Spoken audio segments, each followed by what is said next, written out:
All right, so I'm going to underline and write in the things I need you to write in your journal for our notes on solving literal equations.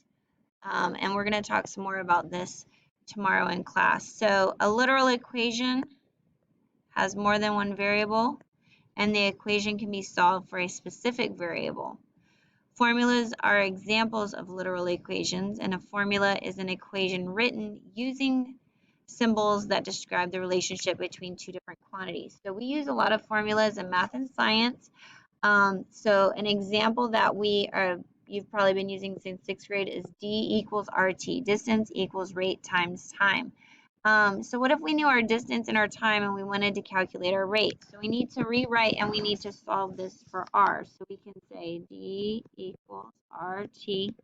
I always circle the variable that I'm trying to get by itself. And even though these are all letters, that's the part that makes this difficult. It's really just like we've been solving regular equations. So right now, R is being multiplied by T. So if I want R by itself, I need to divide by T on both sides. Because T divided by T, just like if this was a number and we called it 8, 8 divided by 8 would be 1. So we would get R equals D over T, and we would be done. We could then plug in our distance and our time and solve for our rate. Another example that we use is kinetic energy. K equals 1/2 mv, where m is our mass and v is our velocity, and we're going to have to square that. So we want to solve it in terms of mass. So we need to think about what is happening here. So we can see that this is 1/2 times the mass.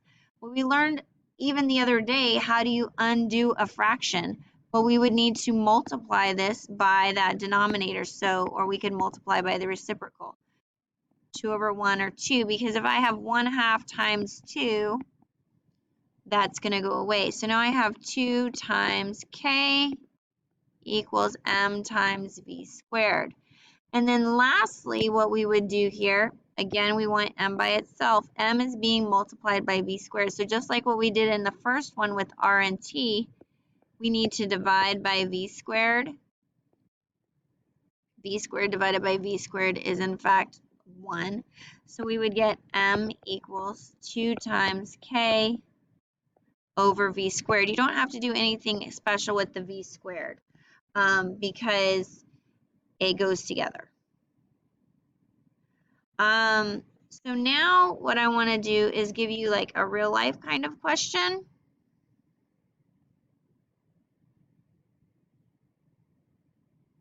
And we're going to look at pizzas.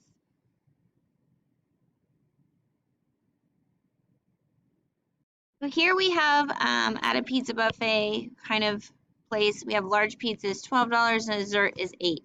And we have a budget of $100. So we're going to use, this is our standard form equation, ax plus by equals c. We're going to see that several times. And we need to replace that with p is the number of pizzas and d is the number of desserts. So if we're going to use p for pizzas, so we can write this as 12 times p, $12 for each pizza, plus 8 times d, $8 for each dessert pizza, equals $100, because that's our budget. And they want us now to solve this for d. So this is going to come in handy when we start talking about linear equations, y equals mx plus b, and we have two variables. So I need to get d by itself.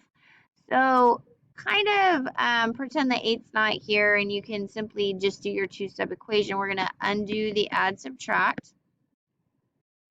But the only difference is if we got rid of this p, we would normally be able to collect like terms with the 100 and the 12, but we can't because there's a p there. So 8d equals 100 minus 12p. And then again, we want the d by itself. We're being multiplied, so we're going to divide. Now you can go ahead and draw one big division sign like this. So I'm going to write that over here so I have a little bit more room. I would get 100 d equals 100 minus 12p over 8.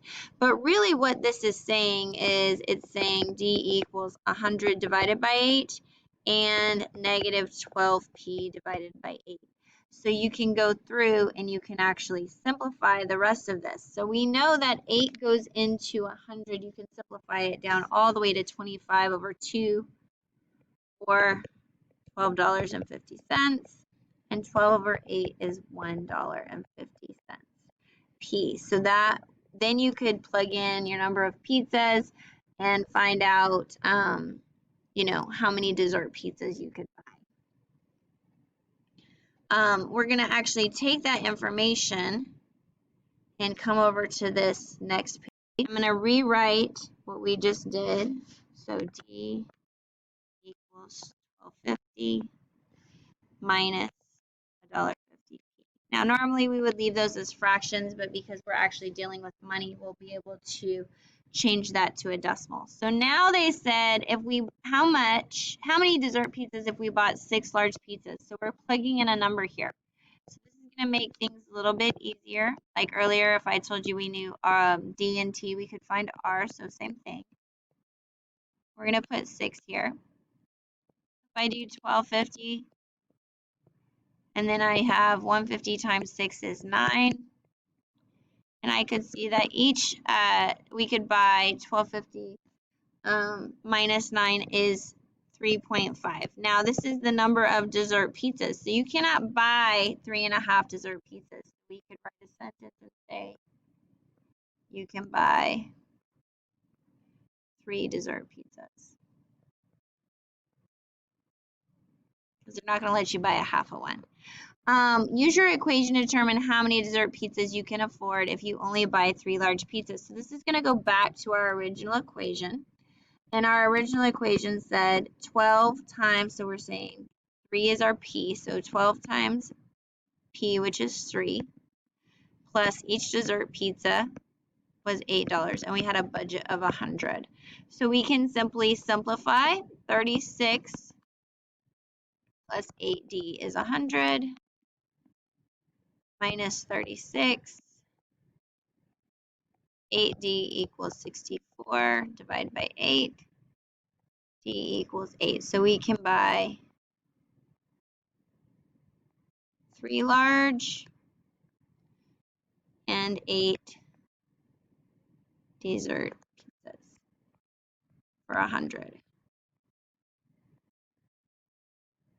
We got to make sure that we understand what exactly that solution is meaning. So our last example is talking about turkeys. So the equation T equals 13P plus 108 can be used to find the estimated cooking time T in minutes for a stuffed turkey that weighs P pounds. So we need to solve this in terms of P. So I'm going to go ahead and rewrite it. Circle my P.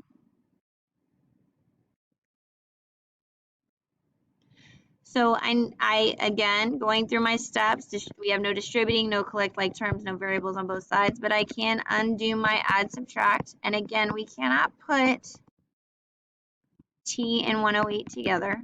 They are not like terms. And then I would undo my multiply divide. So we're still going through those same steps. It's just a little bit more confusing because we have more letters than normal. And 108 does not, over 13 does not simplify nicely. So we can go ahead and just leave it. So using that, if we have 285 minutes to cook, now we can plug that in.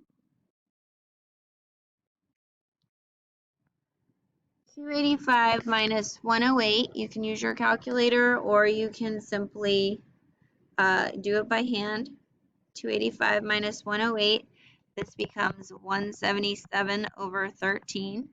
And when I divide 177 by 13, I get about 13.6 pounds.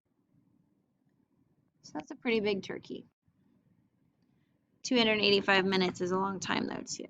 Be very careful on this last one. If you want your turkey done in less than 4 hours, now remember, T was minutes, so we're gonna have to be careful. What is the largest turkey we can buy? So we want our time, T, we have to change this. 4 hours times 60 minutes an hour is 240 minutes.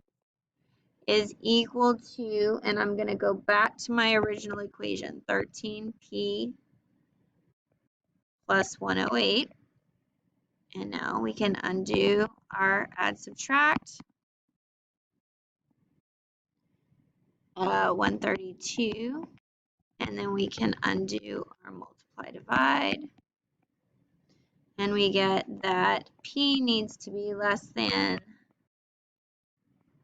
so we need to have less than about a 10-pound turkey. We're going to talk about this in class tomorrow, so make sure you have this done.